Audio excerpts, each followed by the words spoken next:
In this video, I'm going to present a few advanced walking exercises, meaning they build on the basic gait exercise roller coaster introduced in the previous video.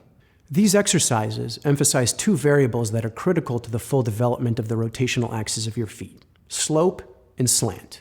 They're intended to advance redevelopment once you've already unlocked the rotational axes of your feet, but it can't hurt to try them earlier. The first advanced exercise is called uphill skiing. I find walking uphill to be a particularly effective way to focus on the heel end of your rotational axis. Begin by walking uphill at a steady pace, trying to use the roll of the feet to generate forward motion, and then using the resulting swing of the hips to move the opposite foot into the extended midline. Try to keep your knees close together and low. The incline provides additional room to wind your heel during the swing phase and fully articulate the loading motion that takes place between the instant when the outer edge of your foot and the back outer edge of your heel bone make contact with the ground at the extended midline. Your focus in this exercise should be on extending your foot back and down through a complete rotation of the heel bone. Keep your knees slightly bent, your torso inclined forward a bit, and your weight balanced over your heels. Or try one of two variations: penguin style, where you try to keep your legs as straight as you can while leaning forward as much as possible, and Latin style, where you bend your knees as much as you can and swing your hips as far as possible with each step. In all variations, remember to focus on the direct connection between the roll of each foot and the arc of the opposite hip to drive forward motion. This next exercise is a variation called uphill slalom. Find a nice quiet street with no traffic and practice the same exercise, this time moving back and forth diagonally as you go uphill. This exercise introduces slant, one of the more effective variables for redeveloping and elaborating your rotational axes. Keep to the same form, with your weight back on your heels and your feet driving your hips forward, and try to complete 8 pairs of steps before each turn. Try to emphasize rotation around the axis on the downhill portion of each foot, meaning the outside back edge of the downhill foot and the inside back edge of the uphill foot, alternating with each slalom.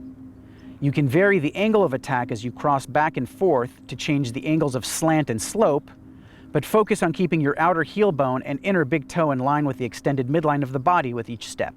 The next exercise is called the downhill cha-cha. I find that walking downhill is particularly effective for focusing on the transverse arch and redeveloping the toe end of your rotational axis. To get started, walk downhill at a steady pace, trying to keep your knees as close together as possible while swinging your hips as much as you can.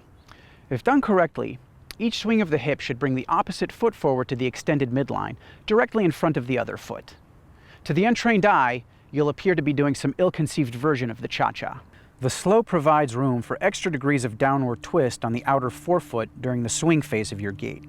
A variation of the downhill cha-cha, called the diagonal cha-cha, introduces slant as a variable in the articulation of the forefoot end of your rotational axis. As before, focus on keeping a tight spiral around the rotational axis with additional articulation at the downhill portion of each foot, meaning the outer front edge of the downhill foot and the inner front edge of the uphill foot. Don't forget to keep your outer heel bone and inner big toe in line with the extended midline with each step.